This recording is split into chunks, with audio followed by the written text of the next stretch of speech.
The Kypreos, Justin Bourne, Sammy McKee, Jake the Snake Schultz, Derek Brandeo. And we're so tired. So tired. Hit the ball. God. Do I have to tell everybody where we are? We're live on Sportsnet 360.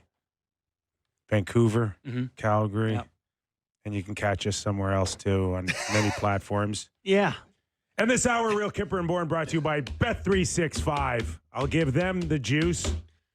But as far as having any juice left for the next 2 hours, listen, guys, I know we're a hockey show, but last night sucked the life out of me. Mm-hmm. Okay, who's with me? Well, yeah. You too? Yeah, I'm not. I still feel some life. No, I stayed up for 15 innings. That was till 2 a.m. Sammy? Yeah. I witnessed the finale, and then I closed my laptop in my bed, and I laid awake for 2 more hours, which probably would have equated to around 5 a.m. It's hard to just kind of shut the old brain off after witnessing one of the more heartbreaking losses of your sports life. So, yeah, I'd be lying to you, boys, if I said I wasn't down bad today. I'm down bad. That really, really, really hurt. That was a ball game, fellas. So everyone's like, "What a ball game!" It stunk. It stunk for 80% of the game. The end result stunk. It was a fantastic. Yeah, the first 7 game. innings were unbelievable, and then it sucked for 3.5 hours. Well, extra innings was why? Tough. Because nothing happened. Because in baseball, unlike any other sport, you take out good players, right? And that's what happened to the Blue Jays. Is like all of a sudden some of their best hitters are no longer playing. So this is one of the stupidest things in sport, in a championship type atmosphere, where you. Like, what world are we where, like, okay, now I'm going to take Sidney Crosby out of this game in the third period? That's all the strategy. Do you know how many times a team has put 4 pinch runners in a game, in a World Series game? How many times? Once, last night. First time in baseball history it's ever happened. What? Yeah, it's the first time the Jays did it. They were Straw for Barger, Heineman for Kirk. You can go through it. There's 2 more. Schneider for Ty France. Yeah. And would have been, I guess, Springer. IKF for Springer, yeah. No. Whatever. Yeah. The Barger, IKF for both. The Barger leaving the game bothered me the most. Yeah, I think it bothered me. Why? Why? Because he can't run? Can I play the devil's advocate here? Okay. I hated the move at the establishment I was at. I exclaimed loudly that feels stupid. That was stupid. Turned out to be stupid. But it's a tie game in the 7th inning. Barger gets on, and they bring in Miles Straw, who is I think I saw it from Brendan Kuhn on Twitter, is a 95 percentile sprint speed guy. He is one of the fastest guys in the league. He's really fast. Barger in that same category is a 55 percentile sprint speed. A much slower base runner. It's a tie game. You want to win that game. You know that you need to press. It's a bit of a panic move, but you can see the vision. Doesn't mean it was a good move, but I can understand what they were doing.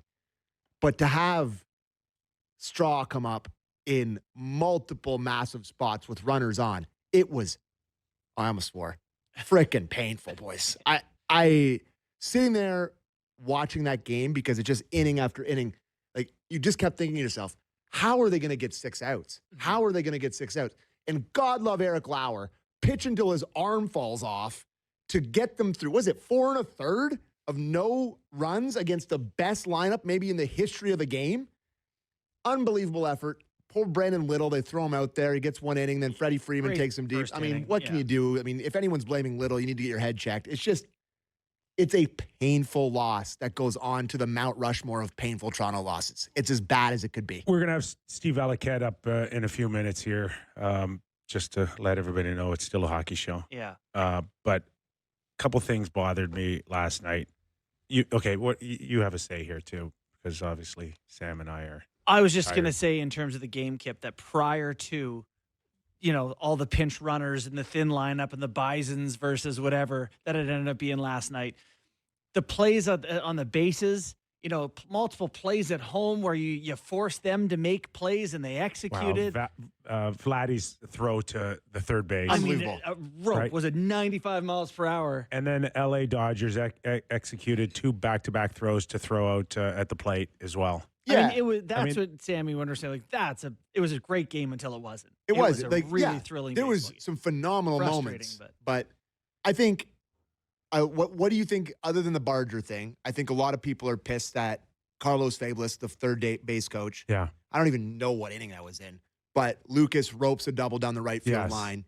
Yeah. Schneider, chugging hard. He sends him.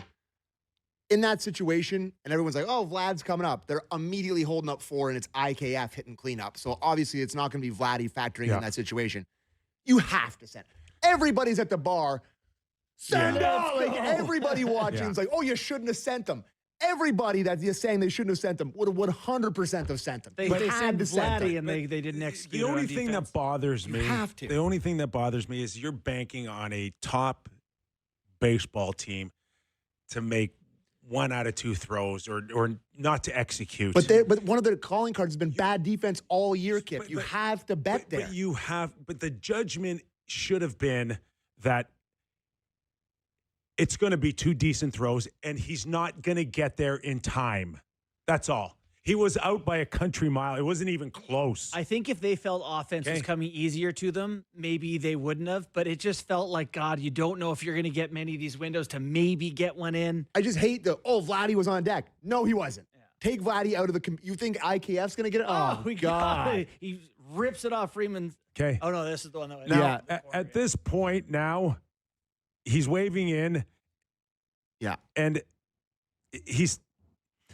He blocked the base, by the way, but you're allowed to do that now. Yeah, you are. It's not. You're not allowed to do that. As soon as you get the ball, though, you're allowed to. No, you can't gotta put your get the foot, ball first. Yeah, I think it was whatever. They're not going to call that in that spot, but yeah, he's out by a couple steps, no question.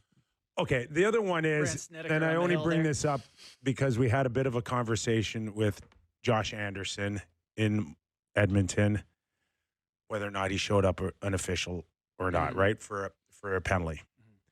So last night, I don't know where Bo Bichette getting picked off in the grand scheme of things really mattered, but it mattered. It mattered a lot. So who's at the plate again? Varsho. So he thinks it's ball 4, and he goes into. He would be right. But he goes into they all do it now. When they think it's ball 4, they're going to make it abundantly clear it's ball 4, as if you're showing up the official or the ump, and you're going to tell him what his call is. And it's to the point now where you didn't just tell him what you thought of. You told Bo on first base. Bo moved because Varsho did an unbelievable sales job on it being ball 4. And it's the thing is, Varsho walks back to home. Like, he must have heard something different before he turns around and throws the bat. Just the whole episode of selling a ball 4, is it caught Bo. I don't think he's selling anything. Oh, no. He's telling the official I think this he is believes ball 4. It's ball 4. It was ball 4. It was, I know. It was 10 inches above the strike zone. It was at his chin. Whatever you believe. That ump was brutal the whole night. Why don't you just wait for the umpire to call it ball 4 before you go into this whole routine? Because all you did was you sold it to Bo, and Bo got caught. The ump has to communicate that clearly immediately. And that's what Schneider said he wanted out of the ump, is more clarity. He was way too deliberate. He was deliberate the whole night. He was a slow strike 3 call, and he's already like, hey. More the reason not to get caught in it then, because you got a guy that just won't call, like, wait for his call, and everybody, don't move, Bo. Don't move until you're 100% sure. This is the World Series. Can I ask you something? What is the biggest mistake in all of this? To me, the umpiring is my number one. Of course. Yeah. The ump who's umpiring a World Series game that called a pitch that was 5 inches above the strike zone, a strike. Whatever. You got to be better. Whatever you think of a referee or an umpire, you have to work within whatever he shows you. It's up to you to adjust to him, not him to you. It's easy to say that, but you're standing there and the guy throws one that's at your chin, you're going to throw the bat away. But he also he started to walk away, and then he was like, "Okay, it's not ball 4," and he like turned back. Then he turned away again and tossed the bat. Yes, like, he still didn't know though. Twice. He didn't know. I don't think he was being showy. I think he was okay. I'm good confused. then. Yes, I thought there was a lack of clarity, and Bo saw like you mentioned. He was like, must have been the a bat walk. tossed." Sickening. Right. Anyways. Yeah. I mean, it's not like Alejandro Kirk roped a single after that. Oh, they would have had a bases right loaded, after. nobody out against Tyler Glasnow, who was already starting to struggle. Wouldn't have been a big moment in the game. Oh my God. The other thing I'm absolutely falling in love with is the super slow motion, especially on Vladdy's throw to third base and how they can just slow it down and you could literally just make your own call whether a guy's safe or out. Yeah. In hockey, of course, we've got judgment on goaltender interference or not and what you think. But at the end of the day, I mean, a guy safe or out with that type of clarity on a super slow camera is really cool. How is Ohtani telling them to challenge the tag when it was clearly on him the whole time? He thought that he pushed him off. He's claiming a push there. So, okay, well, last thing, and I was at the game on Friday night. My section started the "We don't need you" chant. yeah. Specifically you. No, I didn't say it one time because I've This is heard the curse of McKee. I've heard "We want Florida." I've heard bad chants. Did you tell people in your section? It was overwhelming. The whole You crowd. couldn't have said, The guy- listen, I'm Sammy. The guy in front of me, all-time ball knower, turns to me and says, "No way. We're dead. No way I'm doing that." And I'm like, damn right you're not. I didn't say it once. Whole crowd gets into it. And then in the first game at home, he hits 2 home runs, which I gave out on Bet 365 Game Time 1100. yesterday. He gets on base 9 times. Is that good? Seems good. We could have used him. Okay. We do need him, clearly. Okay, let's start Kill it. the chant. Jeez. Let's start a chant. Sorry, Val. We want Valley. Uh, We want Valley. We want Steve Valiquette. Analyst for the New York My Rangers, God, MSG. what are we doing? Okay, what are you doing? Buddy, we buried that hat. Let's go! Psych. let's go. Hey, listen, I'm with you guys. I'm going to be at Game 6, so I need there to be a Game 6. Got my tickets. Going That's to meet up cool. with my boy Rafi Torres, so I'm hoping to meet some Kyper and Bourne fans while I'm at Game All 6. right. I Yes, got to get there. Oh, you will. You certainly you will. Awesome, awesome.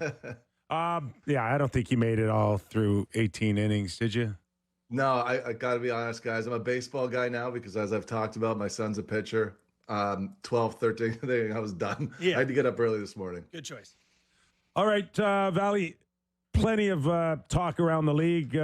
We can start on many different at many different spots here, but I want to pick up a little bit. We had a conversation on Stolars and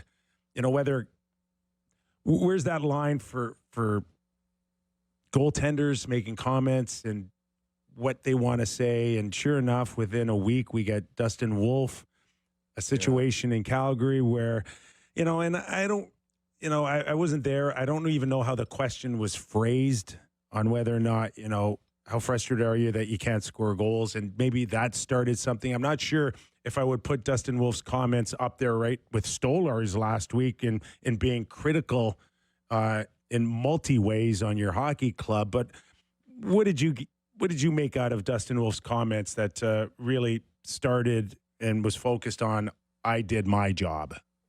You know what, boys? I'm going to lean on the legend himself, Tretiak. Yes. And, one of the things that saved me, I have to say, over the years is just spending time reading. There's a lot in there that can confirm that you're doing things the right way. And his passage in this book, when I read it at the time, this is a book that came out in '87, but I read it on the bus in Sudbury when I was playing junior hockey. And it goes like this. It's worth listening to. The goalkeeper has to be respected on his team. He must learn to manage the defense of his own team as a conductor handles the orchestra. I would even call the management of the defense one of the main responsibilities of the goalkeeper. He has to notify his players quietly but clearly about movements of their rivals on the ice. Jacques Plante recommended that goalkeepers never blame their teammates. They should suggest but never criticize.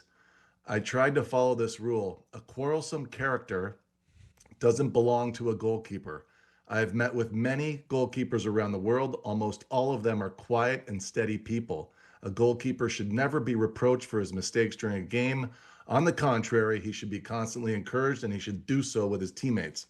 So Love that. it is strong, right, Bourne? And it's poignant. And somewhere along the lines, these guys just either weren't raised right or weren't corrected when had bad behavior at some point. And you lose your teammates, you lose the room, you lose hockey games.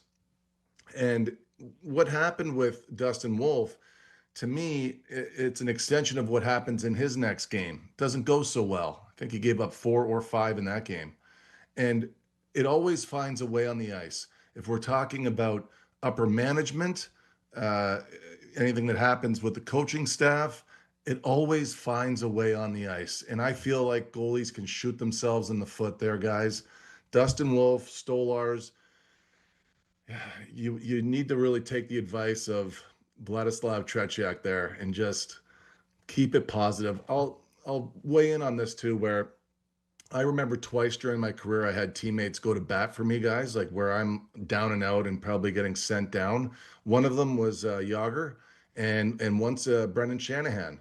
And I was ready to get sent down. I was told on Tuesday that I wasn't going to be playing.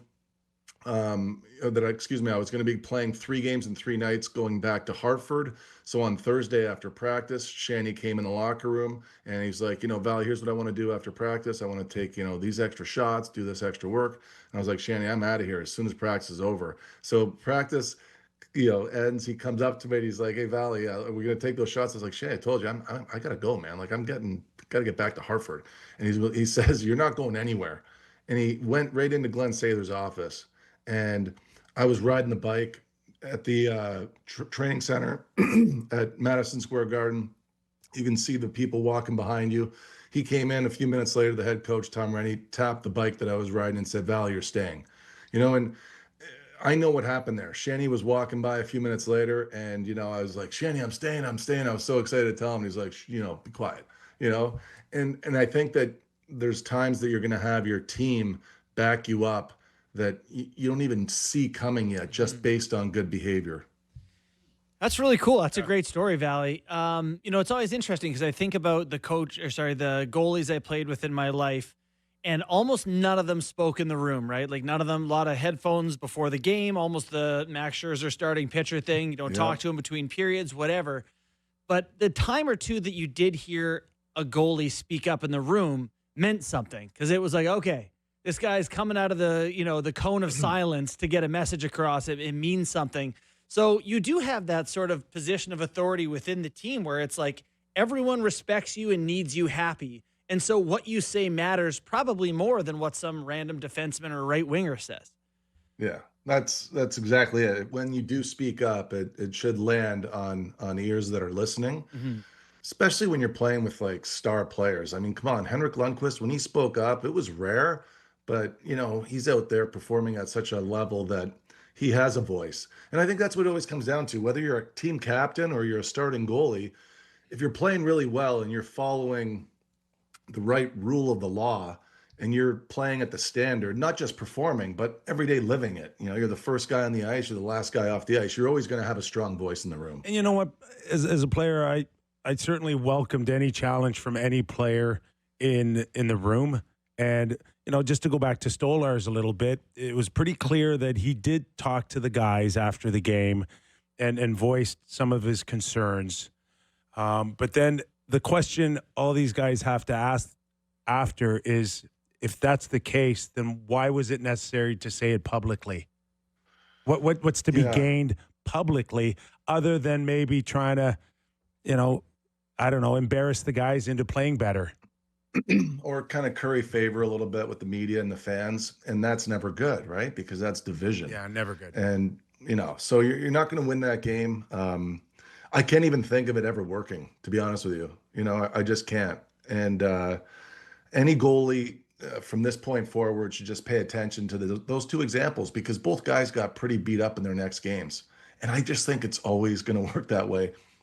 I don't care if you believe in mother hockey or what it is, the karma of the game. It always falls that way. You guys have been around the game forever. You know how it works. It's never going to start with the next game's going to start with a shutout. It's always Yeah, going to it's come tough. back and bite you. I've never seen it. Never seen it. Calgary set to play the Toronto Maple Leafs tonight in our second hour. We'll also have Eric Francis, senior columnist with Sportsnet, based in Calgary. He'll help us tee up that game. But as far as on the Leafs side, we just mentioned Stolars. Comes the news that Joseph Woll is back with the Toronto Maple Leafs at practice after an extended leave of absence, which pretty much excluded him from training camp here. What are the challenges? What is realistic to get himself mentally, physically, emotionally ready now to go and play in the National Hockey League? And boys, up until right now, he has not addressed the media, correct? Correct. Yeah, okay. So, okay, it is I'm going to speculate here, but I did live it. When I was coaching, we had a goalie, Anders Nielsen, that was going through it a little bit mentally. 2 years ago, we saw it with Spencer Knight, where he left the Florida Panthers for a period of time. Here's what I do know. I know that you need a strong room. We had Anders Lee, we had Brock Nelson, we had Casey Cizikas, like high character guys. And Gar Snow called me one day and he said, "Look, Valley, Anders is going to go home for a couple weeks." And I didn't ask too much. I was told that he needed time. And all I said to Snowy was, I was like, "Snowy, what do I tell the guys?" Because the other goalies want to know where he's going to go. And so did the players in the room. But what Snowy said to me was very poignant. He was like, "This is more about the person than it is the goaltender on the ice that you coach." And I was like, "Okay, I got it." And Anders Nielsen was, by the way, like salt of the earth human being. He stayed at my house here for a couple weeks every summer. He's an awesome guy. He just needed some time. Now, of course, the way that we were all raised in the game, and Bourne and Kyper and I were all around the same generation, I just never had seen that before. It's hard to sympathize when you haven't experienced it, except when you go through it with the athlete, and then when he comes back and you can see that he's still a little shy to get in the game and wasn't 100% sure. And look, I've had my teeth kicked in this game many times, so I do know how to come back from embarrassment, and then fear of future embarrassment is a real thing for a lot of professional athletes. Yeah. So I understand that, if Joseph Woll, if this is what he's going through, because he did have a couple of tough games last year in the series against Florida, if that's the case, he just needs somebody just to give him the personal time where you're kind of saying, "Hey, look, this is not unique to you. I've seen the top guys go through this," and I have, and I mean that. I mean, I've been with, Roberto Luongo, Rick DiPietro, Henrik Lundqvist, of course, and I remember just going through different situations with these guys. I remember being in a car once with Roberto Luongo in summer training, and it was right when he was going through it all in Vancouver, all of the off-ice distractions, everything that was happening with him and Schneider splitting time. And he got the call from his agent, and his agent said, "Look, like, you're going back to Vancouver. Like, we're not able to get a trade happen here. You're going back." And this was in the off season. And I remember him hanging up the phone call. He's like, "Valley, how can they expect me to go back?" And I'm like, "Holy cow, Lou, I understand. Like, it's brutal. Like, you went through it with the media for a whole year. You've got to go face it again." But, Roberto went out there. He had a great year. He went back to Vancouver, had a great year, and then got moved to Florida. And Spencer Knight, he went back to Florida and he played terrific, and he got moved to Chicago. Guys go through this. It happens. I see that, Joseph Woll is one of the most talented goalies in the league. When he's on his game, all day long, he's a top 10 goalie in the league for me. So if he's going to go through it, it'll be on the other side of that. Fear will be his freedom. And I hope the best that for him, he gets through this, because he's too good. And you know what it is too, guys? You love the game enough, you'll always find a way. And, I feel like that's what I went through. Boys, I was in a game in Dallas where I gave up 10 goals. 10 goals. It took me like a year to get over that. Yeah. And I remember getting into the next game after I got back, and I just wanted to get through it without having a high score. Like we lost 4-1 in my first game back against Carolina, and I remember feeling like that was a win. Now that was not Wow. the right way to think. No, it wasn't the right way to think, but I mean, it was my only way through it, Kipper. Yeah. Like, it was so, as much as you see the athlete, with the big moments and everything in this game, guys, there's a dark side to it. And it's tough every day. And by the way, Kipper, you talked to Glenn Healy, and I've talked to him over the years with helping certain teammates of mine over the past. And, Glenn will tell you, like, he gets a call a minute on this stuff. So you've got to, what I hope is that this is a really strong room in Toronto, like the one that I'm referring to with Anders Nielsen, and you help the athlete through. Anders Nielsen went on and had some really good years in the NHL. He played for 6 or 7 years after that in the NHL. So again, these guys can get through it. I've been through it. I think the bottom line is, if you love this game enough, you will always find a way to keep playing, no matter how many times you get kicked in the teeth. Yep. Well said, my friend. That's Steve Valiquette, analyst with the New York Rangers on MSG and CEO of ClearSight Analytics. Valley, what are your thoughts on goalies playing through poor play in terms of, like, Wolf is going out there for what is 8th start in 10 games. Stolarz is, I think, similar, right? Has he played 8 of 10, something like that? These guys haven't exactly set the world on fire. Do you think it's good for these guys to play a lot when they're not playing well to find their way through, or is that a negative thing to continue? Such a good question. Such a good question. Always been debated. You know what I found, Bourne? I played a lot less when Henrik was struggling. Right. I swear. Like That makes I sense. actually didn't play. Yeah. When I remember this, I'll give you this one example too. So I kind of tripped myself about the 10 goals. So I'm going to make myself feel a little better right now. I went shutout, and 10 days later, shutout in Philadelphia. 10 days later, went back into Philadelphia, shutout again. And then I played a back-to-back. That next day was an afternoon game. In Washington, we lost 2-1. So I went shutout, and then 1 goal against. Excuse me. Well, yeah, 1 goal against during regulation, lost in overtime. And Bordy, I didn't play for the next 42 days because. Come on, really? I swear to God, you could look on Hockey They're Reference. like, we've seen enough. No, because it was hey, sometimes. Bordy, so I know you guys have talked about this, and this is a thing. Sometimes, if you're not slotted where you're slotted, they don't like it when you get out of where your spot Yes. is. It was like, Valley, get back to Get where who you're you supposed are, to be. Valley. Yeah, don't forget who you are. And then to a certain extent, it was at that time, Henrik just wasn't playing at his level. So it was like, we got to get Hank going. We got to get Hank going. And when Henrik was going, it was I would get more starts. That was just a thing. But personally, I feel like the answer is, if I was coaching the athlete, or for me personally, if it's not going well, it's better to do a reset. Like, I mean, a 5-day, get out with the goalie coach. There are certain days where you need days of just confidence. And I mean, just chest angles, which would be just put it in the body and let the goalie just come down with the puck. On the ice, just work with your stick, like 5-hole shots. Just get confidence, and then when you get confidence, you just start, stacking those good practices on one another. And 5 days later, you're usually like, okay, I got my game back. I've looked at enough video. I'm ready to go. So where is Jeremy Swayman on the grand scheme of things here? Is this officially his second bad start to a season, because his numbers do not reflect a guy making over $8 million yet again?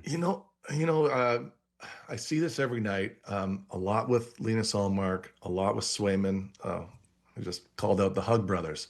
All right, so The Hug Swayman Brothers. They could use a good hug, both of them. Yeah, that's right. So Swayman last night, okay, if you remember the Drake Batherson goal, it's from the slot, and Swayman is like on him. It was a pass from below the goal line to slot, but he's facing a shot that's a straight on shot at this point, but it's from the slot. And it goes in, but he goes into like a full split. and the full split is oftentimes the goalie's tell of, I'm doing everything I can out here. Can you guys help me? And it's always in a way calling your teammate out. And it's a poser move for any goalie to hold the glove up there longer after it goes in and then like kind of stare around at your teammates. Don't do it. If I'm going to give a message to any goalie listening, after every attempted save, calibrate yourself, go through your post-goal routine. Everybody has a post-goal routine. Most goalies get a drink because they get thirsty after getting scored on. and then go for your skate to the corner if you have to, but change the channel and be ready for the next shot, rather than anything that makes your teammates look You like guys you're hate doing fun. more than You and them. Kip hate fun. Does that That's what include this does that is. include my signature Bernie Pronk glove save in road hockey? No, You so know? no, that's a save. I'm talking about when the guys are scored on. Okay. Yeah. Okay. I'm talking. No, fun is fun. I know Okay, when okay, goalie. okay. Yeah, no, Borny, I don't want to misconstrue this. I'm talking about When when the it's puck in is the the net back and of the you're net. going, And it's what do you like want me to it's do? like this one. It's like, you Yeah. know, you're like looking at the guy like easy. Put your arm down. Like I know it went by you. It's not my guy. I don't know, but that to me is always a tell. I think that in Swayman, he looked on his heels, no intensity, and posing after each goal against. And to me, those always make me nervous about what's happening in the room, what's happening with the team, what's happening with your goalie, who is the spine, the beginning of the spine of the, extension through the D and the centerman. So I get worried about that. So, have you got any Canadian front runners for the Olympics? I did the Team Canada goalie list the other day, and Binnington was there, and I look, and Binnington has got an 872. Montembeault is dead last in save percentage among guys who played 5 games. Logan Thompson is having a good year for a second year in a row, but they just don't seem to want that guy for whatever reason. We're back to that conversation again. Buddy, yeah, what are we? How many days? 100 days till puck drop? And you're starting it already. They're thinking about it. You know what though, Borny? I don't think Aiden Hill's going to be available either. Right? He's out with injury right now. Right. So Yeesh. yeah. So Montembeault analytically is the worst ranked goalie in the league right now. He's a minus 765. So he's given up almost 8 more goals than he should have. Bennington's not far off. He's a minus 5. So these guys are in the bottom 5. And, yeah, I've got Logan Thompson as top 5 right now. And he's been incredibly consistent now for 2 years. But when he was in Vegas, it didn't go so well with the coaching staff. Now, DeBoer, is he on the coaching staff this year or He is. not? Yep. He is. He is. Yep. Okay. So those guys, I don't think it went well with Cassidy, DeBoer, and their trust of going long with Logan Thompson. Now, I don't know if that changes a little more times past, but I don't know where they're going to go in net. I got to be honest with you. It's extremely thin. Sick. And I don't know where they're going to go. And unless there's anybody in the American League that I'm not aware of, I don't know where they go. It's thin. But I hope that Talbot's Jake Allen, he's American, right? Cam Talbot's Canadian. Joey Decord. Jake Allen's Nova Scotian, right? So I don't know, guys. It's thin. I don't know what's going on. Not great. All right. We got time for a segment? Oh yeah. Yeah. If Valley's right, boys. prepared. You wouldn't believe this, okay? I am this close to getting Morton Steakhouse. I am this close, all right?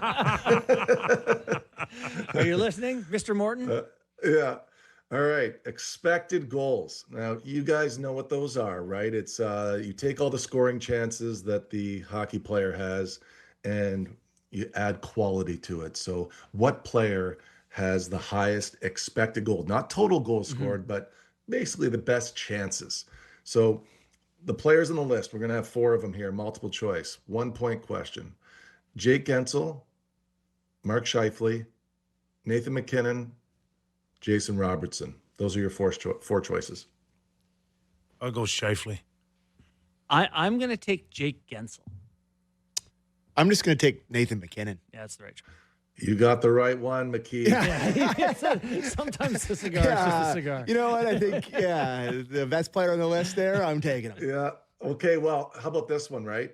Now, the luckiest player, this is just a part of the conversation based on the expected goals and everything. So the one player that is overshooting big time his expected is Shane Pinto in Ottawa.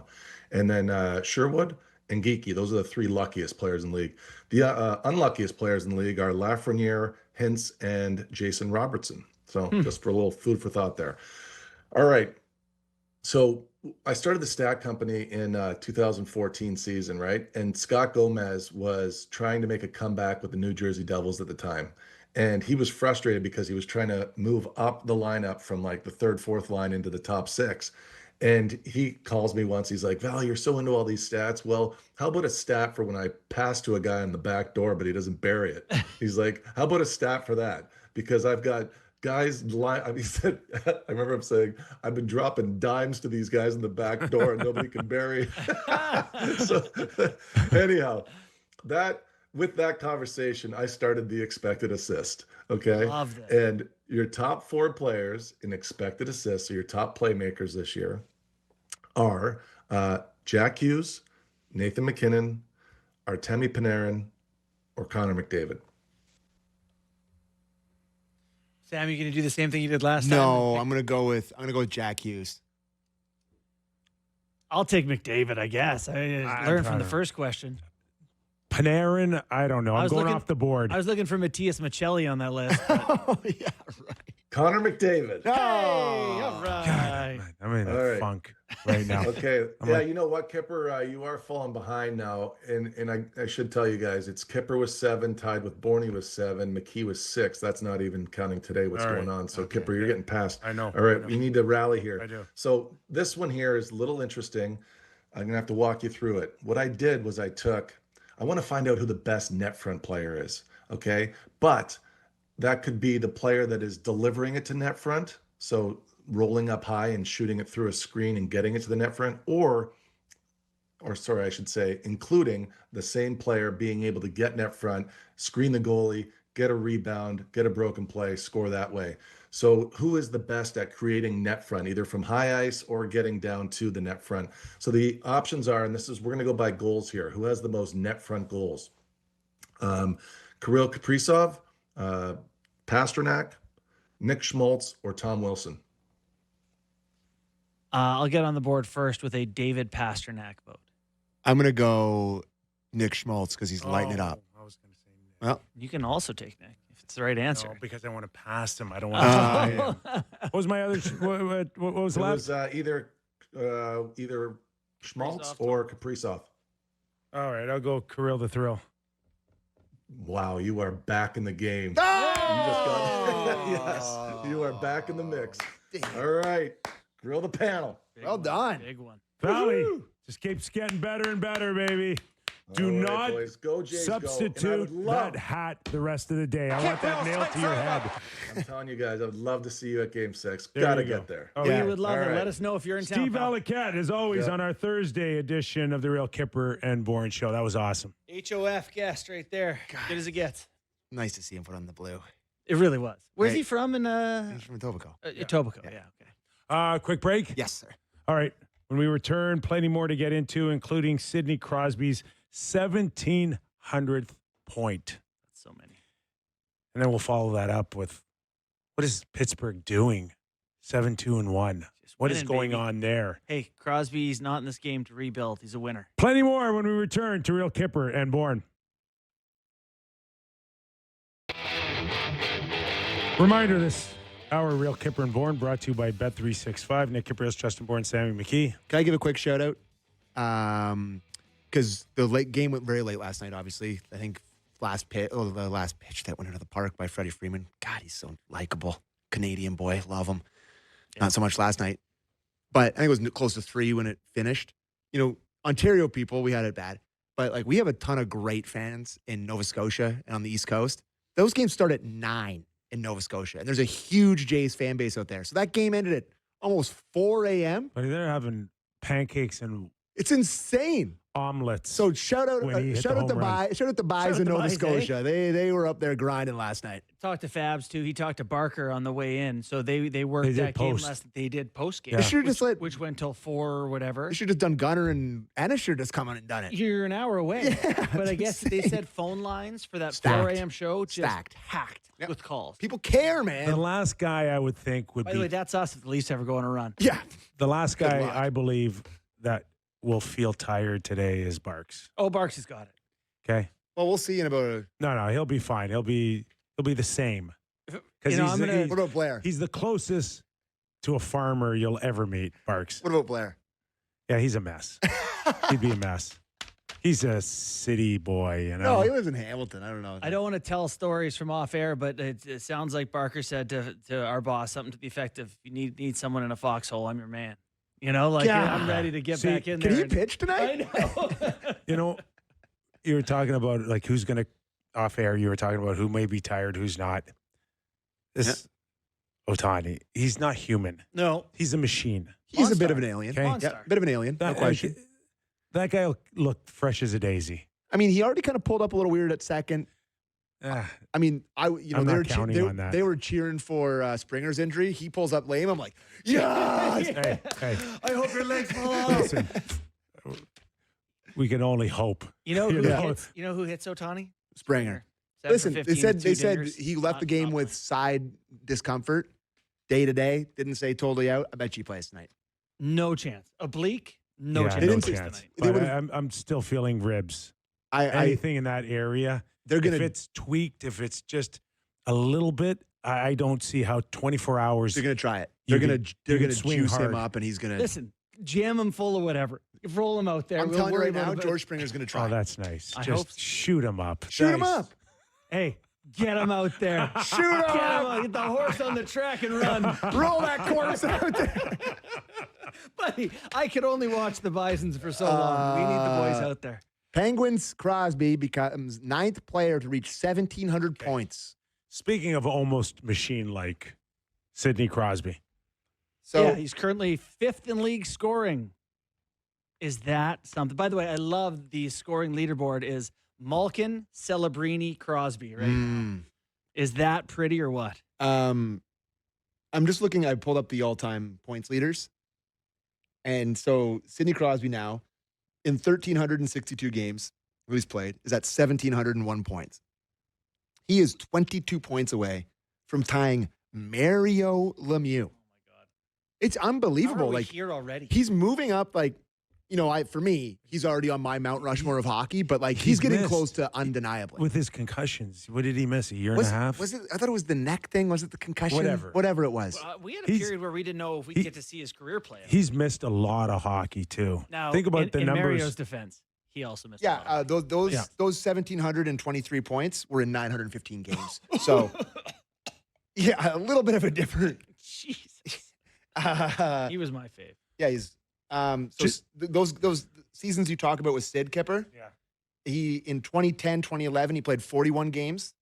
In 2011, 2012, he played 22, and then the next year he played 36. Also, 2 lockouts and a pandemic. So yeah, but I mean, if he plays 75 in all those, we're having the conversation about him being the next 2,000 point guy, right? Like that's another 100 points that he's had in maybe 150 points that you add onto his total. Here's the thing. How many more years do you think Sidney Crosby can play in the NHL? Not at this level, but how many more years do you think he'll play? I think probably the end of 3 this at contract. least, 4? The end of this contract. Well, he's only got 2 left, doesn't he? This That'll and 2 do it. more, right? I could I see don't know, him. does he strike you as a guy that needs to kind of get kicked out a little bit of the league, or he'll I don't call know. his own shots? I don't know. That's a great question. And Does he care about outside the of that, legacy totals? And are we? like OVCs Is he? do? Is he still in Pittsburgh? Is he? And where is the team in 3 years? Like I can appreciate right now the start that they've had. It is something that no one saw coming at 7-2-1, right? Right. Yeah, they're lighting it up. Like that 7-2-1 right now completely takes you out of the McKenna conversation. I got something on that though. Okay. Does it? Now I don't know if No. No, I don't If think so either. 10 games, like you're gonna have to say, okay, great 10 games. Mm. Now let's see the next 10 games. Right. Plus 10, plus 10, plus 10, plus 10, plus 10. But they're also an organization that seems to be in a little disarray, which includes ownership. And we've had Gary Bettman on. We asked him about Pittsburgh. The Fenway Group has, choices. Keep the team, sell minority, don't sell it all. But there's a lot of unanswered questions right now, which could trickle into Kyle Dubas's decisions moving forward. And I don't know where Sidney Crosby is as well in those decisions. But they're 7-2-1 at the end of the day. And I would think whatever fans are going to games these days, and it's still a challenge. There's sometimes I look at that building, man, I see a lot of empty seats, Totally. which is another concern in itself. there's a lot of them going, I've noticed that this team is way better from the net on out. They're just way better than they were last year. Credit to Dan Muse, like first-year NHL head coach. And it Yes. sounds like they're all on the same page. Yes. Firing. You know, they've had some things go pretty well. A bit of a softer schedule. They've taken advantage of it. Raquel is now out, I believe. 6 to 8. 6 to 8 weeks. That's a blow. significant blow. A big trade chip for them, we thought. And if they're middling, do you remember last year we had on, was it Briere or maybe it was Keith Jones, like at Christmas? And we're like, the Flyers are in a playoff spot. Do you guys think, it would be buyers? It was Dan. It was Briere. And he was like, no, we're not in denial about what we are. We're not. But he a doesn't have playoff team. Sid on his team. No. And You're right. he didn't have the challenges of trying to get a fan base back on board. They're not. You think in Pittsburgh they're not on board? They're not. No. Well, first off, They're, that's well, they've concerning. missed the playoffs the last 3 years. Yeah. Have they not? But they haven't been They're bad. not used They've been to that. within though. a We third suck. length. They're not used to that. Okay, they're used to challenging and being this organization through Mario's years to Sid's most of Sid's career of being, hey, we're the Pittsburgh Penguins. We're not these bottom feeders. So do you have like some fears for the viability of the franchise in Pittsburgh? Oh, What I are we think it's a doing great here? market. Okay. No, it's a great market, Okay. but they're not New York and they're not Toronto. You gotta win there, and you're up against the Steelers, and history, and people The want great Pirates. people want them to win. Not tough to outdraw the Pirates these I don't days. know. I don't know what that looks like now in the next 2 or 3 years. You have to assume now from the next 2 years or 3 years on, there's no Malkin, there's no Letang, there's no Crosby. What's in store for the Pittsburgh Penguins in the next 3-5 years? But are they thinking that way now? Or are they going, we're 7-2-1. Maybe we can get into the playoffs. Maybe we can make some noise. Maybe They want to have it. They want to have their cake and eat it too, right? They want to do the Washington, the St. Louis. Although I'd argue that both those teams had nice dead cat bounces, and this year it's like, the Blues are struggling pretty good. Yeah. What are the Caps up to? The Caps have been pretty good, I think. Yeah. But- I would be nice. I'm just, 6-3 now. you know who's probably really happy, and that makes me happy? Sid's probably just so happy that even like this start that they're just Well, he's winning and like he's playing winning, well, and yeah. it's like it makes me happy. I want that And guy the to be games happy. matter. Yes. And also, like for Team Canada and all that, Yes. it's nice to not have to think about Sid. Just be like, Sid's our guy. Yeah, Sid's lighting it up again. Yeah. It's unbelievable. Stud.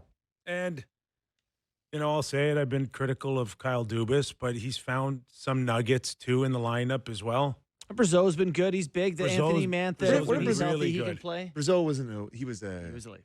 No, but he was a. I was going to say he was a Greyhound, but he wasn't. He was a North Bay guy, right? Yeah, North Bay guy. Yeah, he almost tied your record. He only scored Correct. 60 times or 60, something. yeah, he scored He's 61 like in And- it. 6'6", and- and everyone's and- like, I don't know. And Yeah. the other one that's looking pretty good right now is Carlson. Yeah. Yep. He's moving the puck. He's not the liability that he's been the last few years. That's helpful.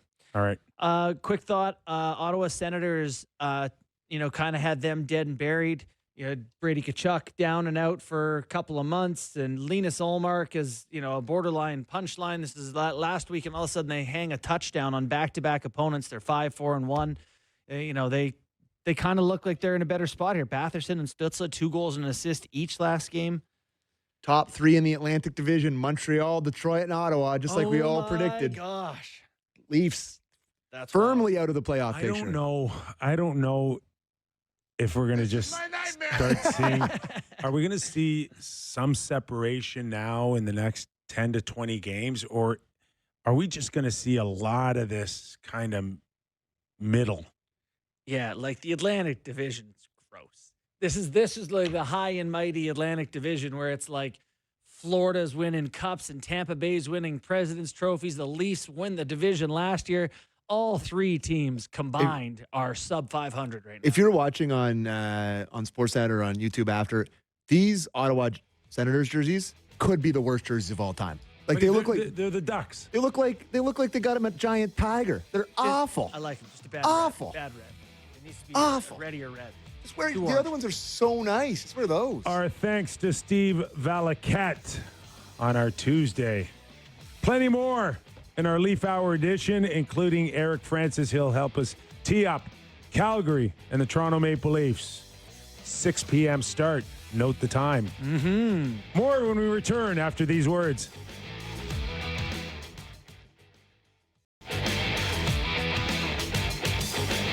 Kicking in the Leaf Hour edition of our program on the Real Kyper and Bourne Show. We are live on Sportsnet 360, Sportsnet 590 The Fan in Toronto, and streaming always on Sportsnet Plus. We're also available on Spotify, Apple Podcasts, and YouTube if you don't catch us live. This hour of Real Kyper and Bourne brought to you by Bet365. Nick Kypreos, Justin Bourne, Sammy McKee. So we get ready for the Toronto Maple Leafs and the Calgary Flames. Once again, note the start time, 6 p.m. Love that. I mean, an all-time great sports watching night when you're tired and you don't want to do anything tonight to sit down and be like, all right, So Leafs into Jays would you tonight. eat dinner in the first period? Of Leafs? Yeah. Buddy, I got young kids. We're eating at like 4 o'clock if we can. As soon as you get home. As soon as we can get dinner in people's gullets. It's, Yeah, get I'll the be turning process started. I'll be turned on the grill pretty much as soon as I get home. Get everything done. What are you throwing on there? I just got some chicken thighs marinating. Oh, yeah? Nothing exciting. Listen, John, Nothing listen, Bourne. exciting. But I'm going to roast some cauliflower and call it a day. So what's the average time of an NHL game? Is it 2:20, That 2:10? sounds exactly right to me. Do you expect, like, you want the game finished? Like, they should, like, even if we need running time, but you got to be done before first pitch tonight No shot. in Prime LA. time in the No final. shot. They're No done. shot? No, They're going to overlap? And for sure. I mean, 6 p.m. puck drop. It's Was it 8:08 or 8:03 puck Eight- or first pitch? whatever it is. I'm not sure. It's just after 8. But yeah, and then me and Gunnar are doing Leafs Talk, which will be the least listened to Leafs Talk of all time. Please tune in and support me. But you got please. away with the weekend. You were Yeah. lucky you got away for the weekend. 100%. Bunk just He's doing out. pregame shows. Oh, he's doing He's, pregame. he's doing Jays. Like, I mean, fair enough. Yeah, so me and yeah, Gunnar yeah. are doing Leafs. And this, if you really love me, for my true puck knowers out there, my true Leaf fans, please tune in. I will say I've had several people come up to me and be like, I like the Leafs. I listen to your show for the. Stop talking about the Jays. We'll get there. We'll Okay, get there. for those that tell JB you're not happy with the talk, let's Sammy, go to no more baseball. head coach. Let's go to head coach Berube on his thoughts on the Jays last night. Oh, we don't have the clip? Sammy, you had. mine. Hey, Sammy had it built as clip 1. Well, Sammy, he was paraphrase sending for him a us. third. Send him. Send him. What did he Listen, say? Listen, that's all on me. I can't bury Derek. I cut these clips nice and early today and forgot to put them in the system, so can't bury. You bury don't have Derek. any clips? I got No, them. they're going in. I'm just putting them in right now. okay. I forgot to actually put them in. So what about Berube did you like so much about his Jay breakdown? I just thought it's funny that like he did a legit overview of the baseball game. Oh, he He did. did, yeah. So He doesn't even do his own team. No, he gave a much more detailed. Well, good news. Derek's already got it. Derek, All right. let's let her rip. Yeah, Let's go. Well, I mean that's yeah. I mean that's a tough one. Like they play again tonight, and it's like, you know, get to bed late. It's a long haul. Use a lot of pitchers, so, you know, I mean tonight, you know, for me, I think they just keep doing the same things they're doing. Like I don't Get think it they deep. get away from what they've been doing. They've been successful, and the game's Simplify. right there, right?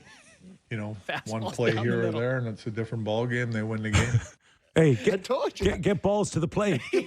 Take it deep. Just take it deep. Play in there. Yeah, whatever. Just get balls to the plate. Go north, then west, and Hey. south. His teams never score. They only go north and south. Oh yeah, they just run up and down the first base.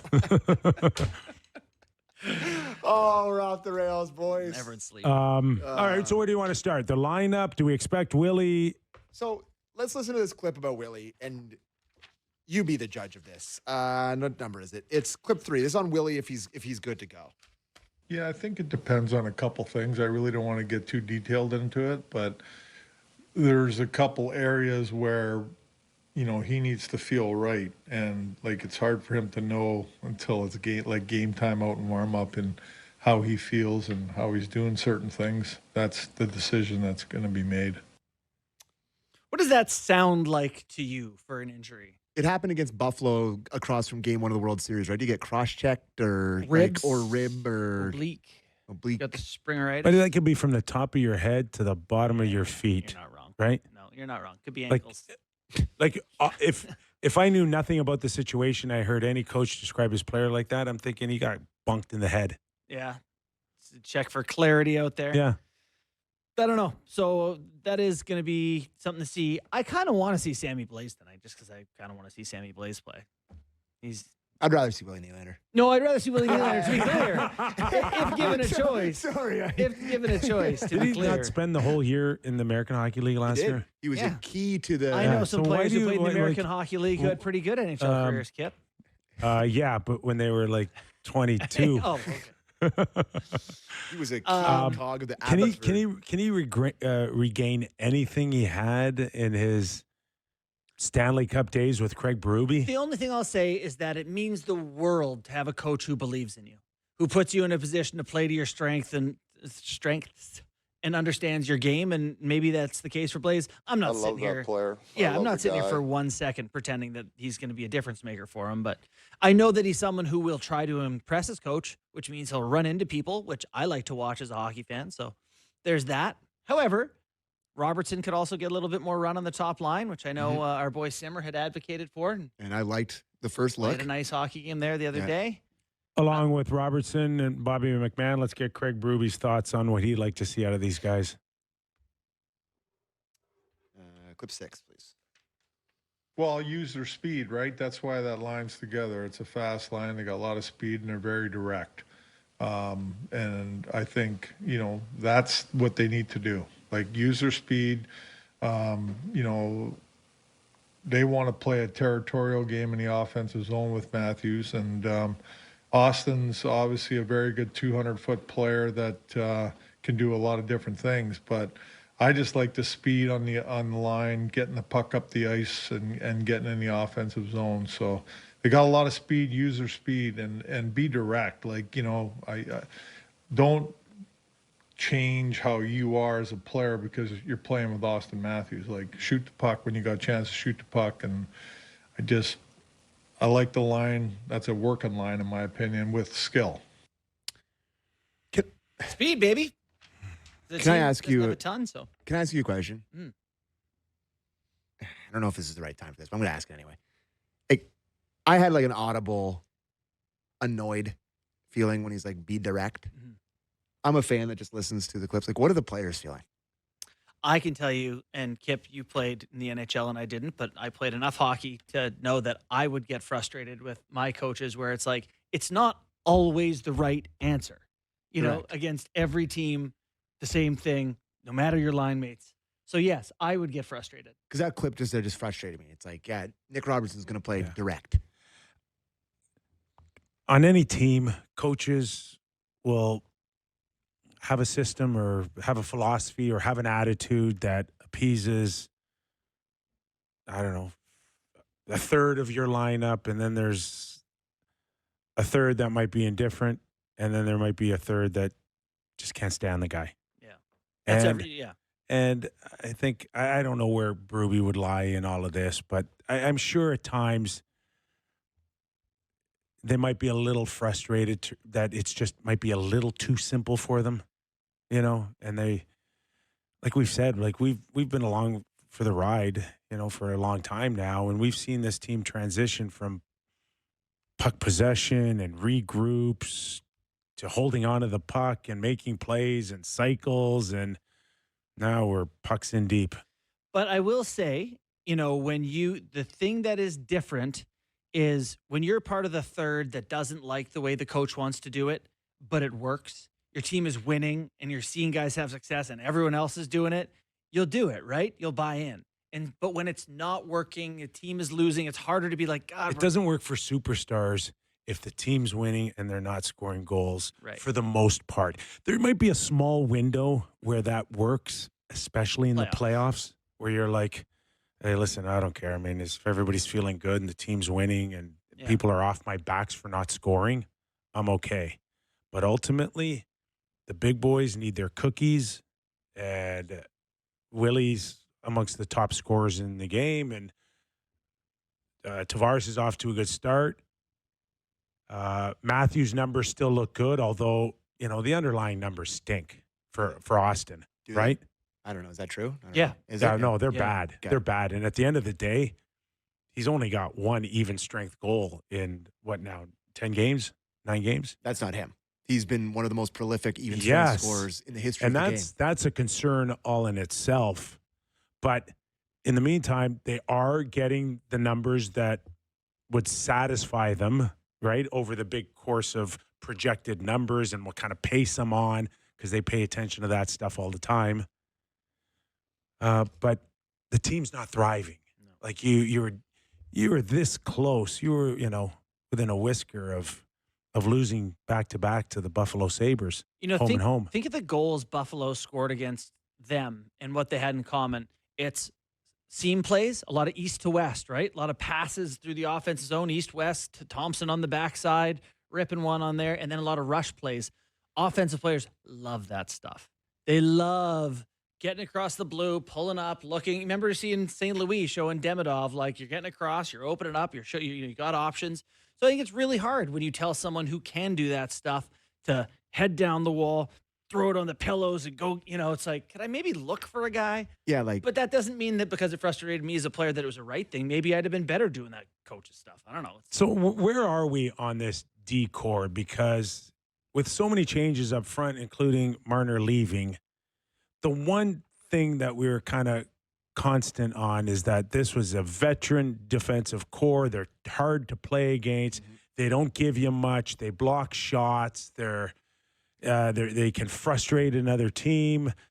On the one hand, Morgan and OEL have provided some offense, so that's a decent start for them because it was questionable how much offense they're going to get from these guys. But overall, it's not anywhere near where this group was collectively last season. And they put him in the blender for tonight. It's Benoit and McCabe, who played together 2 years ago. Yep. And then it was Riley and Myers. And then it's Elvreckman, Larson, and Carlo tonight. That's the look. So what are your thoughts about this D-core here? Are they still should they still be regarded as one of the better ones in the National Hockey League and still a very tough group to play against? Why not? There's no why? Yeah. Because we haven't seen it, number one. And number two, there's times they've looked slow. But we've seen all of them be good, effective contributors of good D-cores. I mean, as recently as last year. So I don't think it just disappears. Chris Tanev, to me, not his finest start to the year. I know he's hurt now, but he hasn't been quite as good as the year before. McCabe had a slow start. I thought this past couple games really came on. So, I know trying to find more offense out of Riley and OEL, maybe that's the trade-off. Is like, look, if you want to get more offense out of these guys, it's going to be a little worse going this way. Carlo's been bad. Yeah. Period at the end of that sentence. All right, let's go to Craig Berube on the struggle so far, especially on the rush plays that he's seen over the last little while. Clip 5. Your defense, but personnel is the same. So why do you think the rush defense has been a bit of a challenge for you? I think it was more of Reed's up ice in the offensive zone with pinching and things like that, but also our F3 and just not structured enough. Like kind of diving in, getting caught, and teams are getting by us, and so you kind of get caught in between a little bit. So that's where I see it happening. So we did the Leafs game, whatever it was last week, and that was one of our segments. I never got to it. I collected a ton of... I did it. Did you? I did, yeah. I did. Okay. I did bad F3, no neutral zone. I should have paid more attention. Were the Jays playing that night? Yes, they were. Okay. But yeah, I did the no F3, and when they do have an F3, they dive in at the breakout rather than pull out with it and play with numbers, and then they get skated by, and oh, no. Yeah, there's...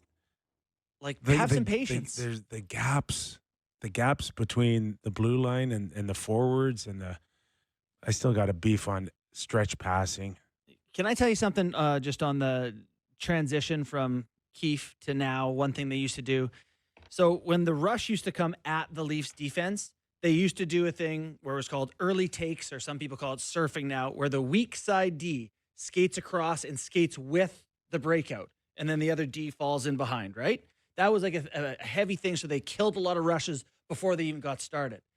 Here, this year, both guys just, see ya.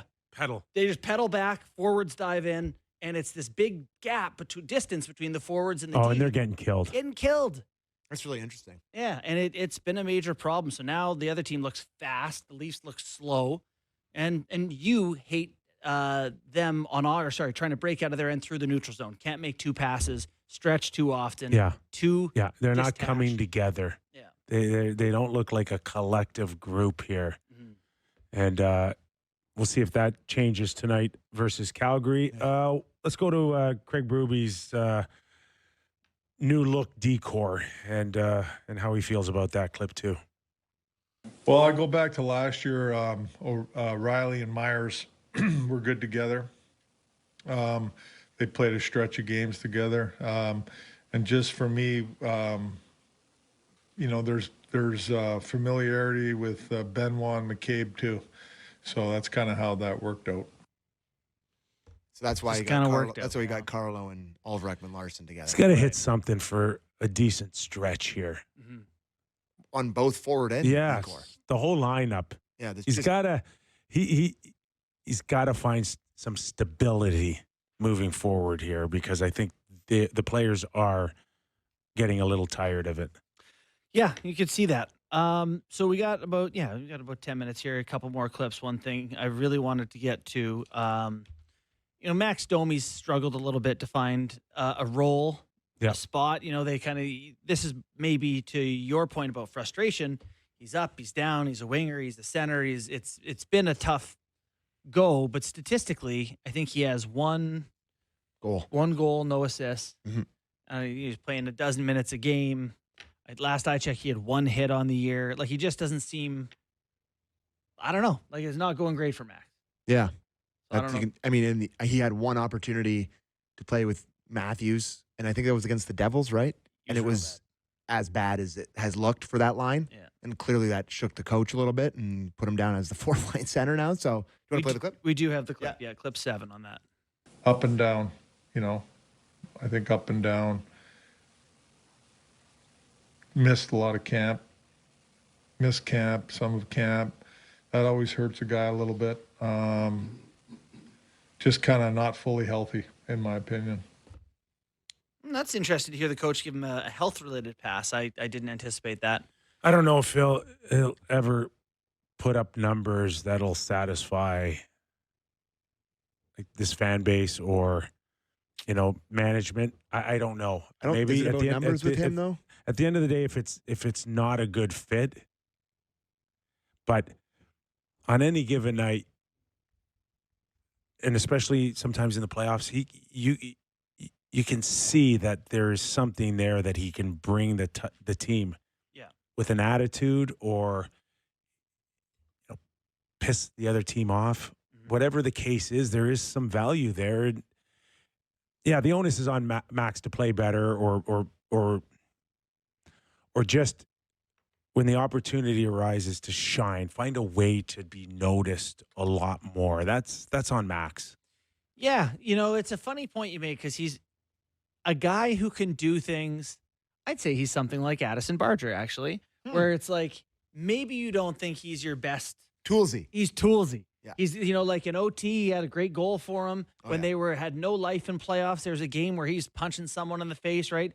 He had a few moments. I actually didn't like him. That's the stretches, attitude. But he could do things others can't. And that was the attitude that was missing from a lot of other players, and he brought it, and it's like, can't get rid of that.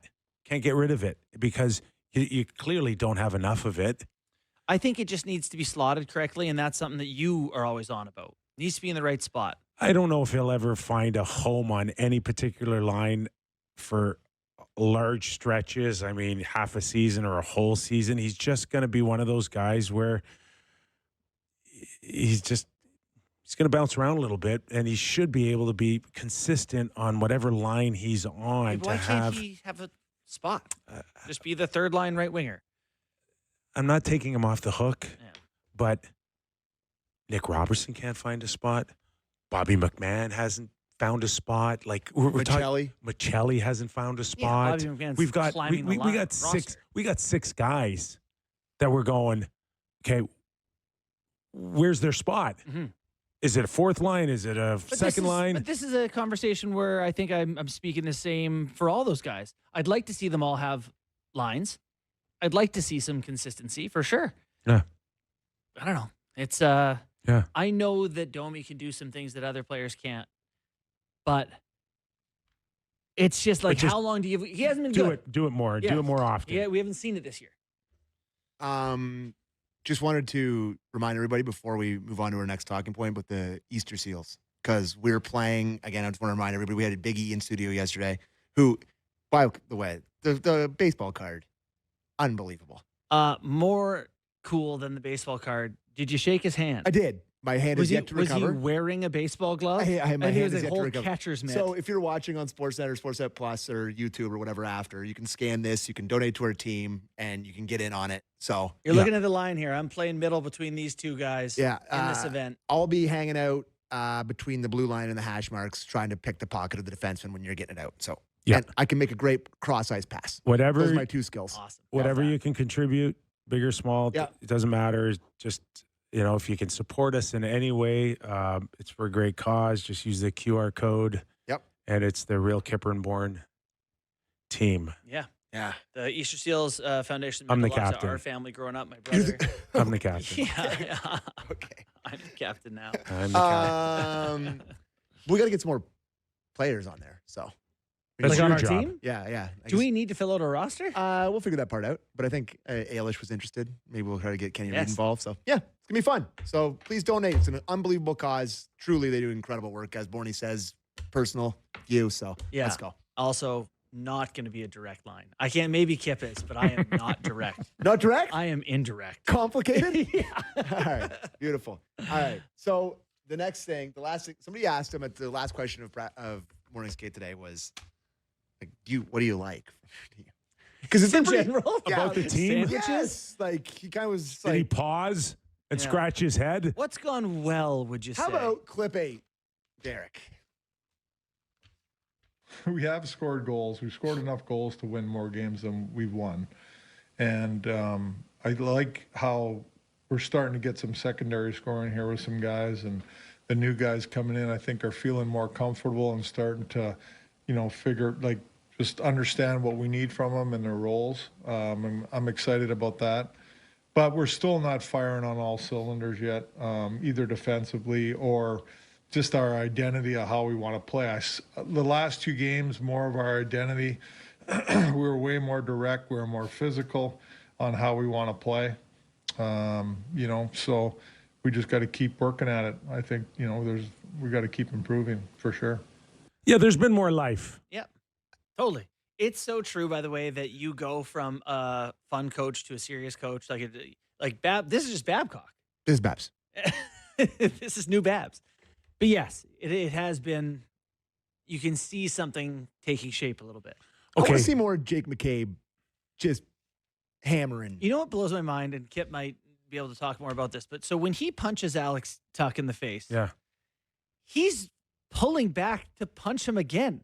He's mad. Like he Take him down. is The knockout aware punch. that he's like looking to UFC finish him. Yeah. He's because he's mad. And there's lots of people that play hockey mad. And seemingly a lot of them don't play for the Toronto Maple Leafs. And it was so nice to see a guy legitimately mad and wanting to punch somebody so hard. If I punch someone as hard as he punched someone the first time, my next thought would be apologize. See, part of Oh my God. Like this first one on the spin around is nice. Oh, he tried again. who'd he hit? God. Byram? Who'd he hit? Byram. So, but that hit, That was like a 2007 hit. the hit that he put on Byram is also a buildup of the season. Yes. That's not just a hit. I haven't got That's- to do this yet. Okay, I don't like the direction I'm going, the team's going. Something's going to have to Ev's out. change because we're in this funk, and that's a targeted. I've got to get myself and the team more emotionally involved. So that was an extension of something's got to change right here and right now. I mean, Looking for a chance to do something. I had a horrible start. I'm coming off a 17-goal season in Hartford, and the first 10 games were just horrible. I'm just horrible. I'm in Dallas, and I'm like, I know the coaching staff and the general manager all over me, and I go hit this guy, James Black, and I hit him late. and I split him from forehead. James Black. No, but From one side of his forehead to the other. Just clocked him. And it was that same similar scenario where I'm better off getting thrown out or suspended than going back to the bench with the same feeling that I've had for the past week and a half, 2 weeks, where it's like there's just nothing I can do to excite anybody. And I'm not saying that he experienced the same thing, but it looked awfully close to that for me. Yeah. Well, I mean, listen, I very much remember being on the bench for teams where it's like starting the season poorly and the coach is yelling, does anybody care? Is anyone going to, do something? It's like, oh, I guess that means I need to go fight. Is that what we're doing here? But for McCabe, he has that awareness. I think Tanev's absence means something to him too, right? He knows he has to step up and be that leader, and he's a big part of this team now, man. In a few minutes, Sammy, you good? sorry, I was just looking at James Black, hockey DB. Yeah. Yeah. He's a big guy too. Yeah, he was 6 foot 185. Played 352 games in the NHL. He's a Hartford guy too, Yep. isn't he? Hartford. Game time. I know. we do game time right now. I spent some time with him too Yeah. in Hartford before he went to Dallas. Yeah. Hey, would George Springer know who you are, do you think? George Springer. No, he's too. Yeah, he's Oh, got the Whalers right, banner. yeah. So I go to the hate to Hockey Hall say of it. Too Fame. young. But I think he was too young. Yeah, okay. Because he left Hartford in 97. Yes, He'd be more of a Pronger guy, probably. he'd be a Pronger guy. It's game time, presented by Bet365. Visit the app for latest odds and see why it's never ordinary at Bet365. Must be 19 plus, Ontario only. Please play responsibly. God, I gotta look at the Jays stuff again here. Gotta find a way to get back into this. Strikeouts for Ohtani, how many?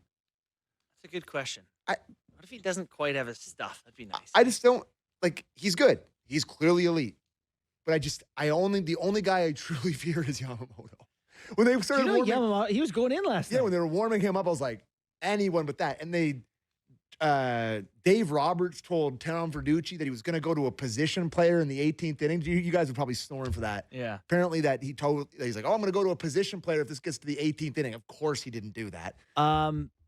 Yamamoto has won 4 or 5 championships before he came across. Oh, he's a champion. He was like ready to pitch. He's like pedigree, Like- one of the greatest in the history of Japan. Right. Unbelievable. Anyways, the game tonight, again, Jays huge dogs.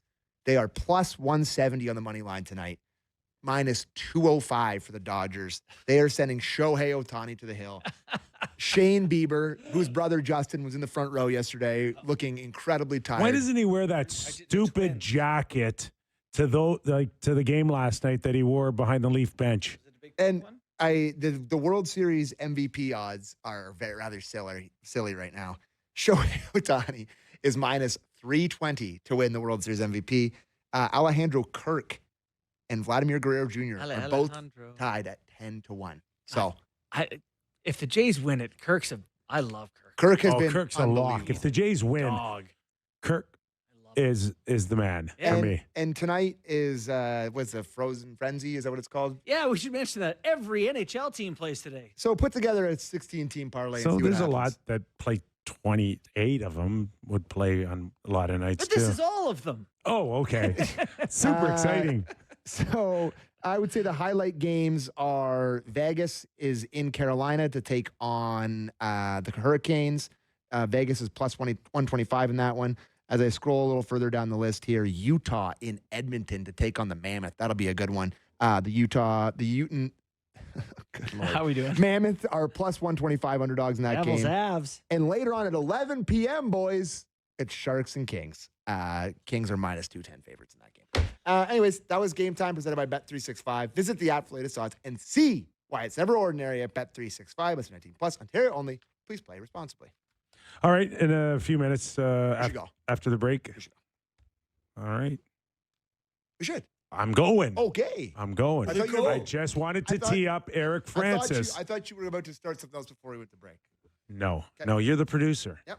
Eric Francis, senior Sorry, columnist sorry. with Sportsnet, will stop by, help us tee up what we'll see out of Calgary tonight, 6 p.m. More after these words.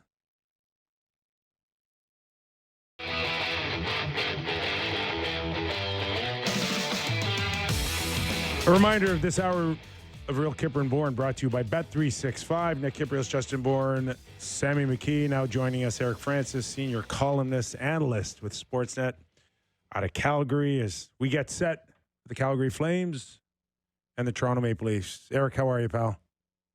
I'm good. How you boys doing? Good. We got you on Zoom. You're all set. You okay with the 6 p.m. start time? Does that get you ready for the Jays tonight? Yeah, it gives us a look. I got to write after the game, so nice backdrop to have the World Series going, and I got no problem with them moving it up. I think it's pretty savvy of the league to do it, the Leafs to do it, and you know, it's amazing today down at the rink for the morning skate. The Flames skated at 9:30, which is rare when a team will skate that early, but they wanted to get it in. All anybody talked about was how many innings did you last? Like, you go around the dressing room, Craig Berube started his press conference. Everybody, how many innings did you last? And I didn't expect anyone with a game today to say that they saw the whole thing, but I suspect a few guys snuck the whole thing in. Yeah, no, absolutely. What about yourself? How many did you get in? You know, I saw the whole thing, and I was in a bar watching it with friends, and then came home about midnight.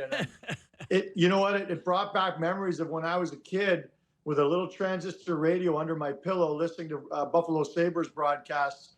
That's a lot of years ago. But, you know, I was there with my phone trying like heck not to fall asleep, watching it on my phone as opposed to the TV in my hotel here in Toronto. That's really cool. Eric, the Toronto Maple Leafs are coming off back-to-back games against Buffalo. I don't think a lot of people were really impressed overall with their look in those two games. Buffalo had a feel of maybe being a bottom feeder this year. The standings suggest that Calgary is the bottom feeder, not the Buffalo Sabres. Yet I think probably Calgary is a better team than Buffalo if I was to pick one, but it doesn't reflect in the standings. So tell me what kind of team that the Leafs will face tonight against a Calgary team that's clearly struggling in the standings. Yeah, you'll find a desperate team that's trying to save their season. It's crazy to say 11 games in, but you know, I would subscribe that their playoff season, their hopes are done. I mean, you lose 8 in a row to start the season. It's time to go to plan B. But they're desperate. They played really well their last 4 games. They only have 1 win to show for it. And they're starting to get back to what got them into that position last year, where they were just 1 point short of the playoffs, which is outwork everybody they play.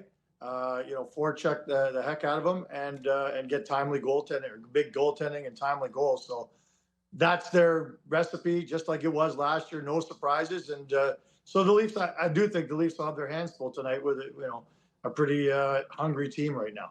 Yeah, not an easy team to take points off, even though teams have taken points off them. I know they've had a pretty hard schedule too. I saw an article you wrote today. Nazem Kadri was featured. You know, the Flames don't have a ton of high-end offensive talents. He leads the team last year in points.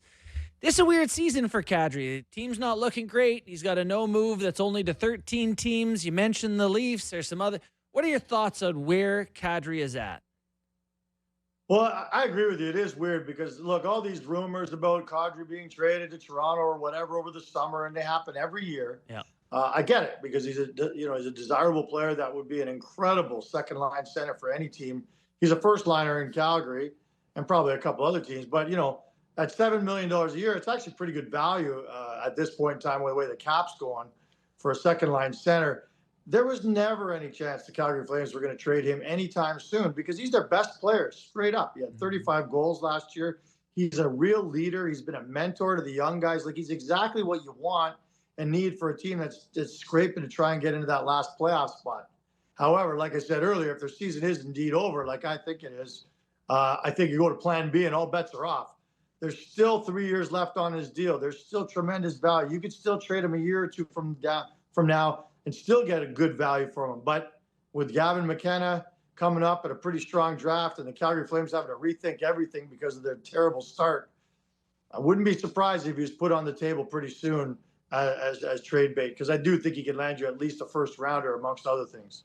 You're watching and listening to Eric Francis, senior columnist, analyst with Sportsnet based out of Calgary. So I want to talk a little Dustin Wolf here. We had Steve Valiquette on earlier. We talked about Wolf, but just overall, just what you've seen so far. You know, he had the amazing year last season that led to a huge contract, and then a lot was played out nationally with the "I did my job" comment.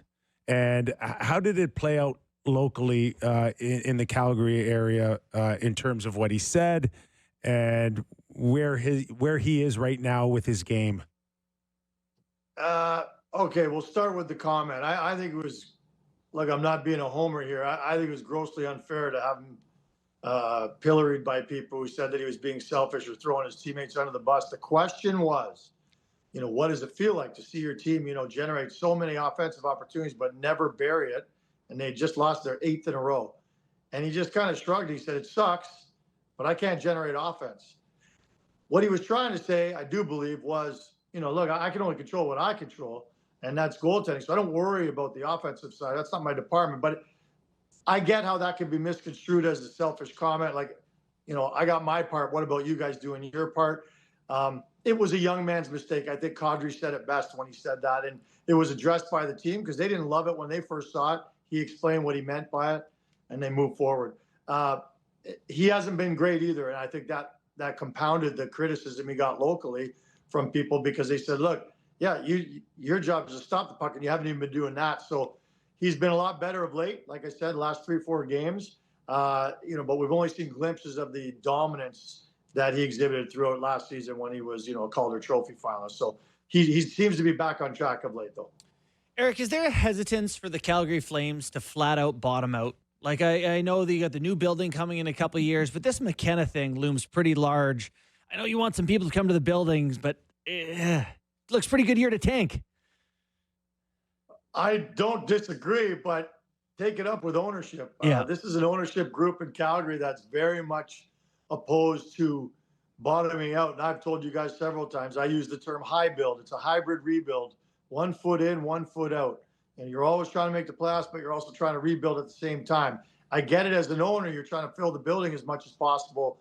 But in today's NHL, you guys know, it's a star-driven league. And if you don't have stars, you get left behind. And that's where the Calgary Flames are right now. So this might be a real opportunity, being forced to kind of look at this season in a different lens. Mm-hmm. And they may just have to take a couple steps backwards, not bottom out particularly, but at least this year alone, I do think there's a chance that they could finish bottom 5, which is, I think, exciting for a lot of people in Calgary. Eric, we just had a conversation on the Pittsburgh Penguins, who are 7-2-1, if I'm not mistaken. And there's some games that I look and I see a lot of empty seats. Do you believe that if in fact, you know, Calgary stays where they are in the standings here and they get rid of all their key pieces, including Kadri, that, you know, they would run the risk of some empty seats? Or would the fan base still be there and support them and say, yeah, I'm on board?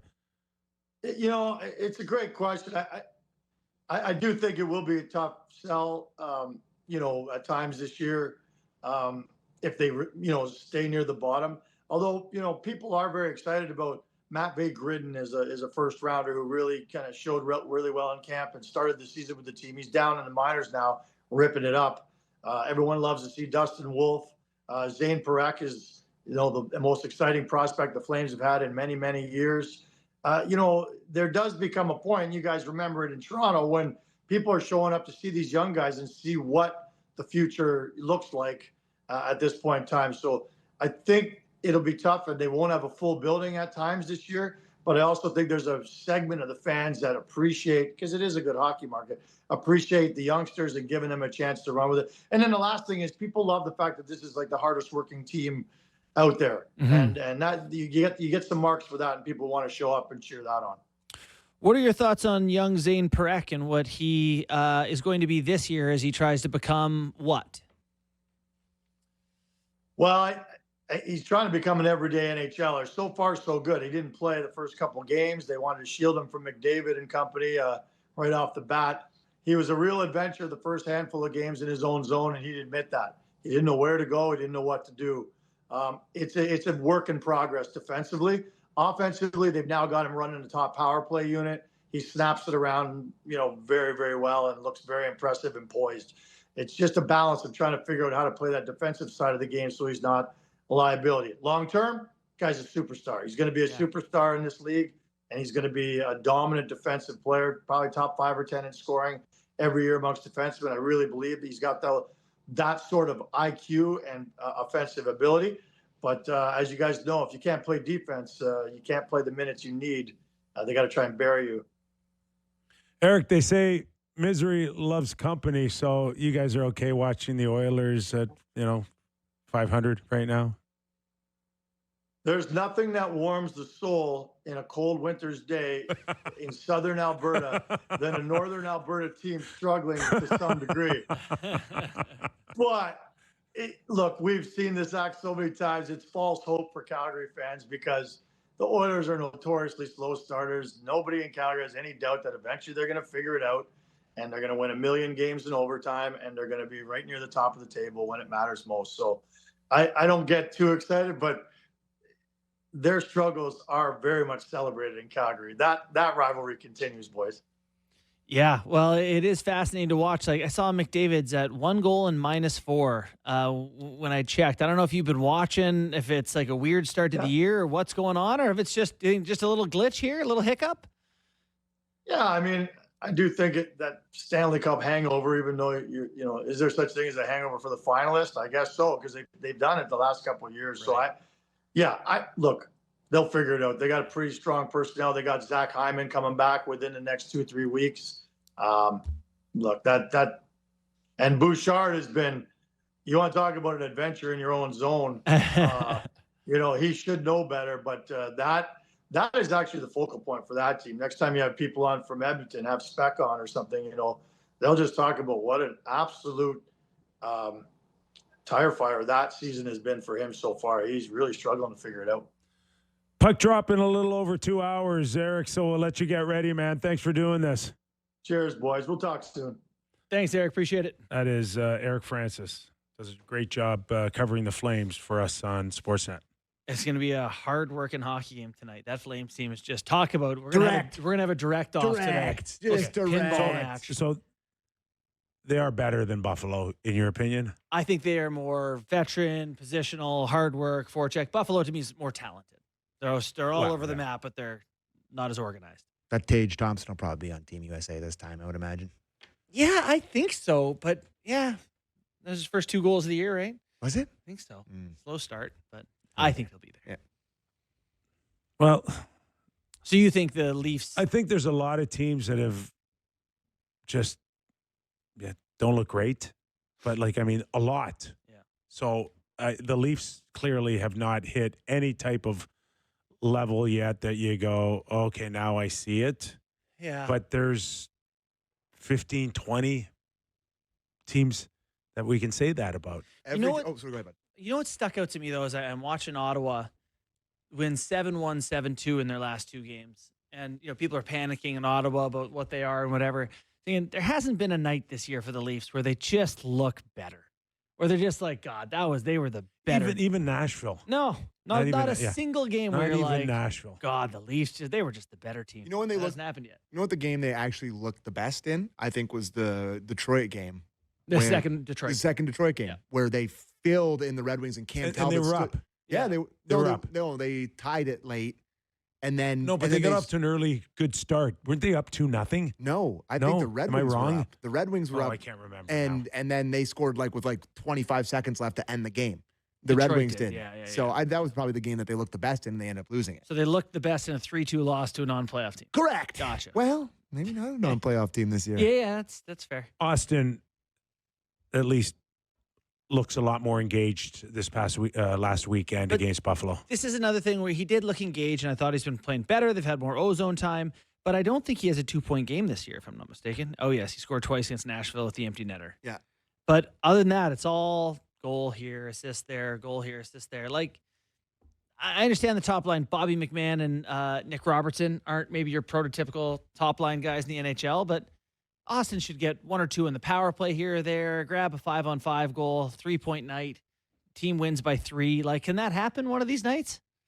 Every team outside the playoff picture in the East has 8 or 9 points. Is that accurate? Or yes, correct. Yeah. Like, it's a malaise below the playoff picture. Yeesh. Yeah. So, I don't know. I think it's just so early. I do catch myself being like, okay, it's, I've probably had this very similar panicky thought every single October with this team. Yeah. Where it's just like they always start What badly. if they're bad? It is funny, though. But I Every feel like single we had team this that has down to 8 points, 10 points get you in playoffs. So every team's Yeah. a win from playoffs right now. But, I mean, I feel like we've had such similar conversations with this team every single year. And then But they they figure it haven't out. looked like this, I don't think. I agree that we have had this conversation. I pretty much remember last year being like, are we sure? Oh, yeah? I don't know. I'm with Kip. I just don't remember anything anymore. Yeah, that's true. We've had Nope. so many conversations about this team. It's like it's hard to remember what we did. Circular. As long as you kind of hang in there, they'll always, for a lot of teams, I think you get the benefit of the doubt still.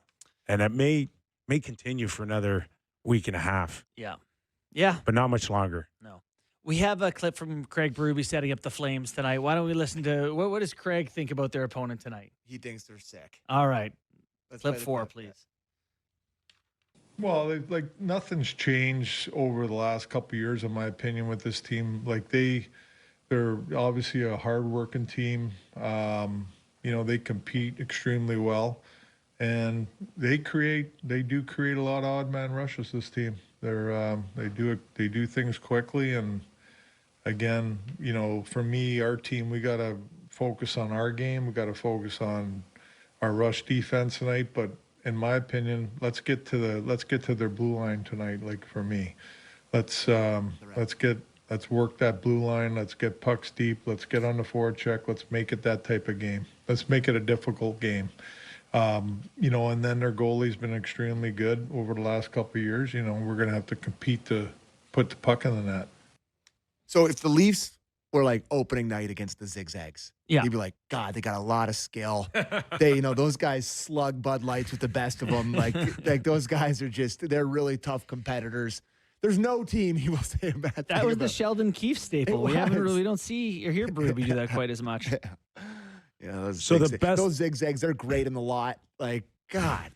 The best that you thought that the Leafs looked this season, they lost 6-3 No. to Detroit. That was when they looked the worst. That was the first of the two games. They played the back-to-back. They played Oh, you thought they were better in Toronto? in Toronto. I Yeah. thought they were really good. Really good. Oh, I thought their best look was that first period in Detroit when they went up 2-0. So we're picking points of the season. Like they haven't looked great at any I time. thought it was the 7-minute segment against the, it's like, oh. There was a stretch in Nashville Yeah. where I they liked didn't touch one the puck. shift, yeah. The Preds couldn't touch the puck. By the way, Berube liked their rush chances, the Flames. I got them at 30th, according to Sports Logic, in rush chances. Those Zigzags. So if they don't have a third man high, it's because they were like 30th. Yeah, maybe that's it. Not worried about it. All right, I need scores, boys. Which sport? Both. Okay. All right. I just said I want the Leafs to just win one going away. 5-2 win for the Leafs. You know what? We had matching 5-2 Leafs and Blue Jays wins one night this year, I believe. I'm going to do it again. Yeah. Maybe a pair of 5-2s. I'm trying to be Peter Positivity. You haven't tried a second in your life, you liar. In the World Series, I've been positive. I've been positive in the World Series. Springer got hurt yesterday, and you said our season's over. No, me? No. I mean, it's true. I saw the bubbles pop up, and I was like, here it comes. I don't know. I'm running out of steam. Commit to picking a loss. Let's see it, coward. Can't do it. Leafs win, Jays win. Don't know the score. All right. That's good by me. But I think Stolarz is due for a 1 and under game. Okay. So 3-1, 4-1. The last place team in goals for per game is the Calgary Flames. They average 2 goals per game so far this season. Boy, they're just beating it to a square 2 per game. Yeah, you might as well be Lord. playing with a chunk of cement out there. Broom ball sticks. All right, all 32 teams on board tonight. What do we call it again? The Frozen Frenzy. Oh, okay. Yeah. Yeah. But- More importantly, first pitch on Sportsnet. Yeah. 5:30 Hockey Central. David Amber, Justin Bourne, Sam Cosentino. We're going to tee up And- all the action. Please watch Leafs Talk tonight for me and my boy Connor. Yes. Please. Please win. Please win. Our thanks to Steve Valiquette in the first hour and Eric Francis. Great night. Sports. Go, Jays, go. Do not change the channel. Turkey. Sportsnet all night long. Thanks for watching. Thanks for listening. It's a real Kyper and Bourne show.